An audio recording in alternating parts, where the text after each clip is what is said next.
అందుకే ఇప్పుడు భోజనాలు బ్రాహ్మణులకే పెట్టాలా అన్నప్పుడు ఇక్కడ చిన్న అమెండ్మెంటు, చదువుకున్నటువంటి వాడికి, పండితుడైనటువంటి వాడు, పండితుడు అంటే జ్ఞాని, కేవలం శాస్త్రాలు చదువుకున్నటువంటి వాడు కాదు, జ్ఞాని అయినటువంటి వాడు బ్రాహ్మణుడే కావాలి అనే రూల్ ఏం లేదు.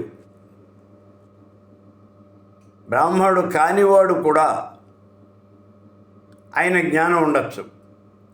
కాబట్టి అటువంటి వాళ్ళు, సత్ప్రవర్తన కలిగినటువంటి వాళ్ళు, సదాచార సంపన్నులు, నిరంతరము భగవంతుని యందే మనస్సు నిలిపి ఉంచేవాళ్ళు, అటువంటి వాళ్ళు ఎవరైనా దొరికితే వాళ్ళకి భోజనం పెట్టండి. వాళ్ళు బ్రాహ్మణుడా కాదా అనే విషయాన్ని మనం చూడక్కర్లేదు. ఇలా ఎందుకు చేస్తున్నారు అంటే దేశకాలమాన పరిస్థితులను బట్టి ఇలా మనం చేయవలసి వస్తుంది. ఇక్కడ ఇంకో విషయం ఏమంటే, సామాన్యంగా దేవాలయాల దగ్గర కొంతమంది కూర్చుని ఉంటారు. వాళ్ళకి పాపం అన్నం ఉండదు. వాళ్ళకి ఇదివరకు అయితే అన్నం పొట్లాలు పంచిపెట్టేవాళ్ళం. ఇవాళ రోజున అన్నం పెడతాను రెండయ్యా అంటే వాళ్ళు ఎవరు రావటల్లా. కారణం ఏమిటి అంటే,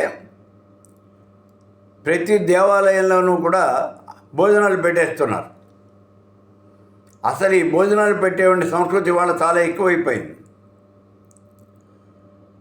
రోడ్డు మీద పడుకునే వాళ్ళందరికీ కూడా సాయంత్రం 6:30, 7 కాకుండా అన్నం ప్యాకెట్ తీసుకొచ్చి పంచుతూ ఉన్నారు. కాబట్టి వాళ్ళు అన్నానికి వెతుక్కోవాల్సిన పని లేదు, ఎక్కడికి వెళ్ళవలసిన పని లేదు. ఈ కారణం చేతనే మనకి ఎవరికైనా మనం భోజనం పెట్టాలి అంటే కొంచెం ఇబ్బందికరమైన పరిస్థితులు ఏర్పడుతూ ఉన్నాయి. సరే, చదువుకున్న వాళ్ళకి, మంచి వాళ్ళకి, కొంచెం జ్ఞానం ఉన్నటువంటి వాళ్ళకి, సత్ప్రవర్తన కలిగినటువంటి వాళ్ళకి, వీళ్ళకి మాత్రమే భోజనం పెట్టండి. అంతే తప్పించి మిగిలిన వాడు ఎవరికో మాత్రం భోజనం పెట్టద్దు.